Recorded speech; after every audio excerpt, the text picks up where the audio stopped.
नमस्कार। विभाग लाइव में आपका स्वागत है। और आज दीपावली के पूर्व संध्या पर हम अपने सभी दर्शकों का, जो हमें देखते हैं, हमारे कार्यक्रम की सराहना करते हैं और इससे जुड़ते हैं, उनको ढेर सारी शुभकामनाएं। और ये दिवाली के अवसर पर कहा जाता है कि दिए में वो जो कीड़े मकोड़े खत्म हो जाते हैं और एक नया सवेरा आता है। तो मैं वैश्विक महामारी कोरोना को भी इसी दिए मकोड़े में खत्म होना देखना चाहता हूँ सारे लोग, और आने वाला दिन आप कोरोना से मुक्त हों और समान जिंदगी जिए। अब इधर देखने में लग रहा है कि अर्थव्यवस्था थोड़ी लॉकडाउन के बाद सुधरती हुई दिख रही है, थोड़ी, क्योंकि कल जो धनतेरस जहाँ भी हुआ और आज भी है, कल जो धनतेरस में बाजार था, मैं एक भागलपुर की ही बात करता हूँ, ये एक खरीदारी जो हुई वो करीबन 125 करोड़ का कारोबार कर हुआ कल। और आज भी लोग धनतेरस मना रहे हैं, जिसमें 25 करोड़ के सोने और चांदी की खरीद बिक्री हुई, 10 करोड़ के इलेक्ट्रॉनिक और 20 करोड़ के वाहन बिके। ये एक पूरे बिहार का भी आंकड़ा है। जैसे 100 चार पहिए बिके, 1000 दो पहिए बिके, तो ये एक अच्छा संकेत है। और सेंसेक्स भी थोड़ा बढ़ा। तो हम लोग सभी कामना करते हैं कि हमारी इकोनॉमी इसी तरह रहे और राज्य में अमन चैन, राज्य में खुशहाल हो, लोग कोरोना के भय से मुक्त हों। तो दोस्तों, आप लोग बहुत संभल के पटाखे जलाएं, दिए जलाएं, और ऐसा ना हो कि बहुत क्रैकर छोड़े। ये एक पर्यावरण को भी परेशान करता है और दुर्घटनाएं भी होती हैं, और साथ साथ बेवजह पैसे का भी नुकसान होता है। तो ये सारी बातें हैं, और खूब अच्छे से दिवाली को मनाएं। अब हम कुछ आज की जो राजनीति है उस पर मैं चर्चा करना चाह रहा हूँ, क्योंकि दिवाली के क्रैकर के आवाज़ में भी राजनीति की आवाज़ दबती नहीं। वो राजनीति की आवाज़ क्रैकर से भी ज़्यादा अभी बिहार में शोरगुल की स्थिति में है। तो कुछ हम विशेष जानते हैं। अभी जो चुनाव के परिणाम हुए, जिसमें एनडीए गठबंधन ने स्पष्ट बहुमत 125 का आंकड़ा पार किया, ये आपको भी पता है। महागठबंधन थोड़े पीछे छूट गई, 110 के आंकड़े के साथ महागठबंधन के पास उनके एमएलए हैं। अन्य पार्टियां भी हैं जिनकी संख्या 8 है। तो 8 में हम पार्टी है, 8 में वीआईपी है, एक निर्दलीय है। तो ये इस स्वरूप बना बिहार में सरकार बनाने का, और संभवतः दिवाली के बाद इस पर कोई रूपरेखा तय हो सकती है। सरकार किसकी बनेगी, तो ये अब लगभग तय है। देखिए, महागठबंधन को 110 सीट है, और अब जिस तरह से वो आरोप लगा रही है कि चुनाव में धांधली हुई है, चुनाव में ईवीएम के साथ छेड़छाड़ हुआ है, बैलेट जो वोट है, जो पोस्टल वोट है, उसमें कुछ परेशानी हुई है, तो ये तो जांच का विषय है। इसके लिए चुनाव आयोग ने यह कह दिया है कि हमारा चुनाव बहुत सही हुआ है, और हमारे चुनाव में हमने जो चुनाव किया बिहार में उसमें कोई परेशानी नहीं दिखती है। अब महागठबंधन के लोगों में, जिसमें सीपीआई-एमएल, कांग्रेस और आरजेडी है, अब इन्हें मंथन करना है कि वो किस तरह से इस लड़ाई को लड़ते हैं। अब इनके पास लड़ाई लड़ने का एक ही उपाय है, वो है न्यायालय। न्यायालय में आप साक्ष्य प्रस्तुत करें, न्यायालय में आप अपनी बातों को रखें और अगर न्यायालय ने आपको सहायता की, न्यायालय ने यदि आपको निर्णय दिया आपके पक्ष में, तो आप फिर काबिज हो सकते हैं। मगर फिलहाल एनडीए गठबंधन जो है वो तैयार है सरकार बनाने की। इसमें कोई शक शुबा नहीं है कि नीतीश कुमार होंगे कि नहीं, नीतीश कुमार उदास है, इस तरह की बातें मीडिया में आ रही है। मगर नीतीश कुमार ने ही मुख्यमंत्री बनेंगे, ये एनडीए का एक पूरा निर्णय है, जिसके हालांकि नीतीश कुमार ने ये जरूर कहा कि मैंने कोई क्लेम नहीं किया है, क्योंकि वो मान रहे हैं कि उनकी पार्टी थोड़ी पिछड़ सी गई है, तीसरे नंबर पे आ गई है। पहले नंबर पे आरजेडी है, इसने 75 सीट जीता। इनके हालांकि पिछले चुनाव से 5 माइनस है इनके पास, 5 सीट इन्होंने कम जीता। 74 सीट भाजपा ने खुद जीता, उसमें 21 सीट प्लस है उनका, और जदयू ने 43 सीट जीता, जिसमें माइनस 28 है इनका। उसी तरह कांग्रेस ने 70 सीट में 19 जीता, उसको माइनस हम 8 नहीं कह सकते। हालांकि अगर आंकड़े देखे जाए तो 27 सीट पिछले चुनाव में था, उस हिसाब से -8 हम देखते हैं। वाम दल जो है, जिसमें पहले था 15 के चुनाव में, अब उनके पास 16 है। बहुत ही अच्छा प्रदर्शन है वाम दल का, और वाम दल को सीधे 13 सीटों का फायदा है। उसी तरह एलजेपी को 1 है, निर्दलीय 1 हैं, और मांझी वीआईपी पहली बार सीट जीतने में सफल हुए 4 है, और हम भी 4 हैं। तो अब ऐसा कोई मुझे नहीं लगता कि फिलहाल कोई पार्टी मिल जाए, या बहुत तरह की बात है कि हम वीआईपी ओबीसी की पार्टी, सबसे चौंकाने वाला रिजल्ट एआईएम जो है ओबीसी की पार्टी ने बिहार में दिखाया है। पूर्वांचल में उन्होंने 5 सीटों की जीत दर्ज की है, और ये आने वाले अन्य चुनावों के लिए एक खतरा अन्य पार्टियों जो सांप्रदायिकता के खिलाफ जो पार्टी एक साथ होते हैं उनके लिए है। और ये कहा जा रहा है कि तीनों मिलके यहाँ बना देंगे। मुझे अभी ऐसा कुछ नहीं दिखता, क्योंकि एनडीए ने स्पष्ट तौर से घोषणा कर दी कि नीतीश कुमार ही चीफ मिनिस्टर होंगे, और नीतीश कुमार ने जो कहा वो आपके सामने है। आपने जाना कि नीतीश कुमार ने ये कहा कि मैं क्लेम नहीं कर सकता, अब एनडीए की बैठक होगी, और एनडीए की बैठक में मुख्यमंत्री का निर्णय होगा। तो संभवतः एनडीए की बैठक में नीतीश कुमार को मुख्यमंत्री के उम्मीदवार के रूप में घोषित किया जाएगा, और नीतीश कुमार, उसके बाद राजनीति है कि नीतीश कुमार मुख्यमंत्री बनना चाहते हैं या नहीं चाहते हैं, ये आने वाला समय बताएगा। तो फिलहाल जो है, जो कहावत है बिहार फिर से नीतीश कुमार, तो ये आप है। और तेजस्वी यादव जिस तरह से कल अपने महागठबंधन के नेता तेजस्वी यादव को कल महागठबंधन के जो घटक दल हैं, राजद, कांग्रेस और वाम दल ने उन्हें अपना नेता चुना है, और उसमें तेजस्वी ने बार बार कहा है कि मैं जीता हूं, और मुख्यमंत्री पर उन्होंने कहा है कि उन्हें त्यागपत्र दे देना चाहिए।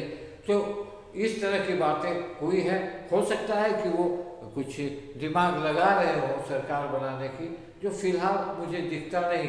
अब ये सारा चीज़ डिपेंड करता है नीतीश कुमार पर। इसमें दो मत नहीं है कि तेजस्वी यादव एक नौजवान और एक यूथ फोर्स के रूप में जरूर उभर गए हैं बिहार की राजनीति में, और आने वाले दिनों में अगर वो विपक्ष में रहेंगे तो विपक्ष की बहुत अच्छी भूमिका उन्हें निभानी होगी, और बिहार में जो राजग ने जो वायदे किए हैं उसे पूरा करने के लिए इन्हें बहुत ये करना होगा।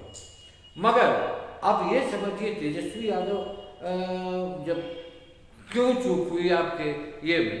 ठीक है, आपका कहना है कि चुनाव काउंटिंग में धांधली हुआ, तो ये तो जांच का विषय है, ये जांच होगा, निर्णय आपके पक्ष में होगा तो आप सिकंदर, आपके पक्ष में नहीं होगा तो फिर जहां यथा स्थिति की बात बनती है ये चलेगा लगातार कि चुनाव में ये हुआ, ईवीएम का मामला। वैसे भी अमूमन ईवीएम का मामला हमेशा से शक के घेरे में रहता है। जब हम जीतते हैं तो ईवीएम की बात नहीं करते, हारते हैं तो जरूर ईवीएम की बात करते हैं। तो ये एक अलग इशू बन गया है ये चुनाव में। तो कहाँ पर चूक हुई है? ये चूक तो आप हुई है कांग्रेस के लचर प्रदर्शन को लेकर। अगर कांग्रेस ने इसे बहुत सही तरीके से लड़ा होता तो शायद महागठबंधन की सरकार बन जाती, बिहार में बन जाती, इसमें दो मत नहीं था, गठबंधन की सरकार बनती। कहाँ चूक हुई? तो ये उन्हें अब बहुत ही संभल के और बहुत ही सोच समझ कर को भी निर्णय लेने होंगे और तीनों पार्टियों को एकजुट रखना भी उनके लिए बहुत चैलेंजिंग बात है। क्योंकि कांग्रेस को लेके बार बार चर्चा होती है कि कांग्रेस की पार्टी जो एमएलए हैं वो टूट सकते हैं। कांग्रेस को मांझी ने भी एक इशारा दिया है कि आप आके सरकार को मदद कीजिए। हो सकता है कि कांग्रेस के 19 विधायक सरकार में रहने को देख के टूट सकते हैं। लेफ्ट पार्टी नहीं टूट सकती, आरजेडी को भी हो सकता है, इससे थोड़ा खतरा हो सकता है। तो अभी तेजस्वी यादव के सामने सबसे बड़ी चुनौती है कि आप इस महागठबंधन के हर घटक दल को किस तरह से लेते हैं। अब कांग्रेस क्यों हारी? कांग्रेस का प्रदर्शन लचर क्यों हुआ? अभी जो बिहार में माहौल बना था उसमें कांग्रेस की अध्यक्षा सोनिया गांधी के पास एक बहुत ही अच्छा चांस था कि कांग्रेस को देश के पैमाने पर रिवाइव करे बिहार के चुनाव में कुछ अच्छी सीटों को जीतने के बाद। 70 पिछले चुनाव में आपको नीतीश कुमार, लालू प्रसाद और कांग्रेस जब एक साथ थी तो आपने अच्छा प्रदर्शन किया था और आपने 27 सीटें जीती थी। अगर आपको 70 सीट आपको तेजस्वी यादव ने क्यों दिया? उस समय तेजस्वी यादव को नहीं लगा था कि इतने क्लोज और इतना neck to neck fight Bihar में होगा और उनके पीछे जनता इस कदर भागेगी। इसीलिए उन्होंने पहले उन पार्टियों को धीरे से अलग किया जिन पर उनको डर था कि वो कहीं ना कहीं चुनाव जीतने के बाद भाजपा में न चले जाएं। इसीलिए उन्होंने वीआईपी, उन्होंने मांझी और उन्होंने उपेंद्र कुशवाहा को लिफ्ट नहीं दिया। ये लिफ्ट नहीं दिया और ये तीनों को उन्होंने अलग किया और उसके बाद ये तीन पार्टियों को इन्होंने रखा। उनकी ये मान्यता थी कि हमारे पास जो भी सीट आएगी लेफ्ट पार्टी भाजपा के साथ नहीं जा सकती। रही कांग्रेस की बात, तो कांग्रेस की भी आइडियोलॉजी भाजपा के साथ सपोर्ट करके नहीं, हाँ ठीक है वो टूट सकते हैं, जैसे राजस्थान में टूटने की बारी आई, मध्य प्रदेश में टूट गए, कर्नाटका में ऐसा कुछ हुआ। तो इसको लेके विधायकों को बड़ा प्रोटेक्ट करके रखना शुरू किया है। कांग्रेस की एक नई परंपरा हुई बिहार में भी। जब उन्हें लगा कि हमें ज़्यादा ही सीट आएगी तो उनके बड़े बड़े नेता बिहार पहुंच गए और कांग्रेस के सारे विधायकों को अपने पाले में करने की योजना बनाने लगे। यहाँ हुआ टिकट के बंटवारे में। टिकट, लोगों ने आरोप लगाया कि टिकट बंटवारे में कांग्रेस के कुछ लोगों ने बहुत ही गलत, यानी वो काम नहीं किया, जीतने वाले बात नहीं की। और जिसको हुआ लोगों ने आरोप, शकील जुमा एक बड़े पुराने कांग्रेसी रहे हैं जो अखिल भारतीय कांग्रेस कमेटी के सचिव रहे हैं, उसके साथ बिहार में बड़े कम उम्र के मंत्री भी रहे हैं और बिहार शरीफ से जीत कर बहुत कम उम्र में आए थे। उन्होंने जो आरोप लगाया है उसमें अगर उन्होंने अपने वॉल पर लिखा है कि कुछ नाम उन्होंने लिखे हैं जिन लोगों ने मिलकर कांग्रेस का बंटाधार किया, जिसमें उन्होंने वर्तमान सीएलपी के, जो अब तो वर्तमान में हुए सीएलपी सदानंद सिंह, उसके बाद उन्होंने आरोप लगाया है अविनाश पांडे जो टिकट बंटवारे की कमेटी में थे, उसके बाद उन्होंने लगाया है अध्यक्ष जो हमारे कांग्रेस कमेटी के अध्यक्ष बिहार के हैं, उन पर किन लोगों ने दोनों पार्टियों से मिलकर टिकट का बंटवारा कर दिया, टिकट को बेच दिया, इस तरह की बातें आई और काम नहीं हुआ। बहुत बड़े बड़े स्टार प्रचारक कांग्रेस के आए नहीं प्रचार करने, राहुल गांधी आए, प्रियंका गांधी को उन्होंने एक बार भी यहाँ नहीं भेजा। उसके बाद और कुछ लोग राजबब्बर के ऐसे लोग आए, तो वो बहुत जमकर चुनाव कांग्रेस ने नहीं लड़ा। कांग्रेस की लड़ाई टीवी के स्टूडियो तक रह गई और उन लोगों ने इस बूथ मैनेजमेंट भी नहीं किया ठीक से। जैसे बरबीघा के सीट से गजानन शाही जो पिछले चुनाव में जनता दल यूनाइटेड 15 के चुनाव में संभव था, जनता दल यूनाइटेड के साथ उन्होंने अपनी जीत दर्ज की थी और विधायक रहे थे जनता दल यूनाइटेड के। अब उन्हें कांग्रेस में फिर हो चुके पुराने कांग्रेस, वो बहुत कम अंतर से हारे। तो जैसे यहाँ के भागलपुर की मैं बात करूँ,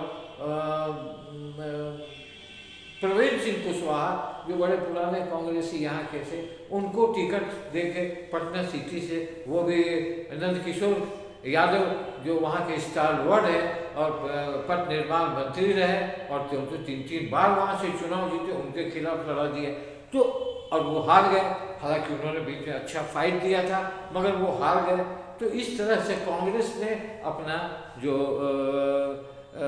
ये है तो सीट को गंवाया है और कांग्रेस ने इसे सीरियसली गुटबाजी कांग्रेस के ये में सतह पर आई। कुछ ऐसे चेहरे जिसको जनता बहुत ये नहीं करती, तो ये कहीं ना कहीं कांग्रेस के चलते ये महागठबंधन के ये स्पष्ट है। माने सीपीआई ने अपना काम किया और उन्होंने प्लस 13 और समझिए कि ज़्यादा सीट उन्होंने जीता और कुछ जगहों पर बहुत कम अंतर से हारे।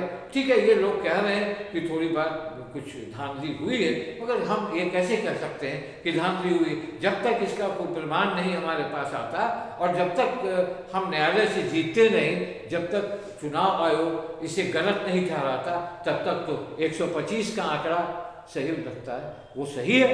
तो इसीलिए अब दिवाली में किसी के घर पटाखे जलेंगे, जो हारे हैं उनके यहाँ पटाखे नहीं जल पाएंगे और जो जीते हैं वहाँ पटाखे होंगे, धूमधाम होगा। और जो भी होगा वो दिवाली के बाद, ठीक है, दिवाली के बाद अब सारा दारोमदार नीतीश कुमार पर है। नीतीश कुमार कम सीट जीतने के बावजूद भी किंग मेकर की भूमिका में है और नीतीश कुमार अगर एनडीए के साथ होते हैं तब एनडीए सरकार बनाती है और अगर इधर होते हैं तब इधर सरकार बनती है। तो ये नीतीश कुमार अभी भी फैक्टर बने हुए। ठीक है, नीतीश कुमार को एक बात का बहुत दुख हुआ है और हो सकता है कि उन्होंने भाजपा के पास ये प्रस्ताव जरूर रखा है। उन्होंने ये रखा है कि चिराग पासवान ने जिस तरह से उनकी पार्टी को डैमेज किया है, जिस तरह से उनके पार्टियों में उम्मीदवारों के ये पर सेंध लगाया है, उनकी संख्या में सेंध लगाया है, उन्होंने जरूर ये आग्रह किया होगा कि आप चिराग पासवान को राज्य और केंद्र के राजग गठबंधन से उन्हें हटाइए, तभी बात बनेगी। ये भी बात हो सकता है, क्योंकि उन्होंने नीतीश कुमार के खिलाफ चिराग पासवान ने काफ़ी हमला किया है, व्यक्तिगत हमले भी किए हैं और उन्हें जेल तक भेजने की भी बात की है। तो मुझे लगता है कि इस पर एनडीए सहमत होगी और चिराग पासवान को हो सकता है कि अगर सरकार बनानी है तो उन्हें अपने गठबंधन से हटाएगी और यदि नहीं हटाती है तब मामला फंसता है। ये सारी बातें अब दिवाली के बाद आपके सामने आ जाएगी। जब राजग की गठबंधन की बैठक होगी उसके बाद, और महागठबंधन अभी भी हौसले में है, ऐसा नहीं है, उन्हें किसी न किसी तरह से ये हौसला मिल रही है। चूँकि लालू यादव अगर जेल से बाहर हुए होते तो हो सकता था कि कोई एक्स्ट्रा एनर्जी लगता। अभी तेजस्वी यादव के साथ जगदानंद सिंह ऐसे अनुभवी नेता हैं जो उनके साथ गार्जियन की भूमिका में हैं।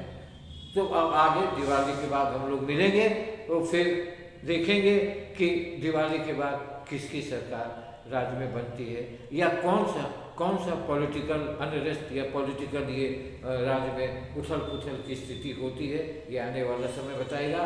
नमस्कार, आप इसी तरह जुड़े रहें और इसी तरह हमें सपोर्ट करें। दिवाली की एक बार सबको बधाई, प्रेम, बधाई और प्रणाम।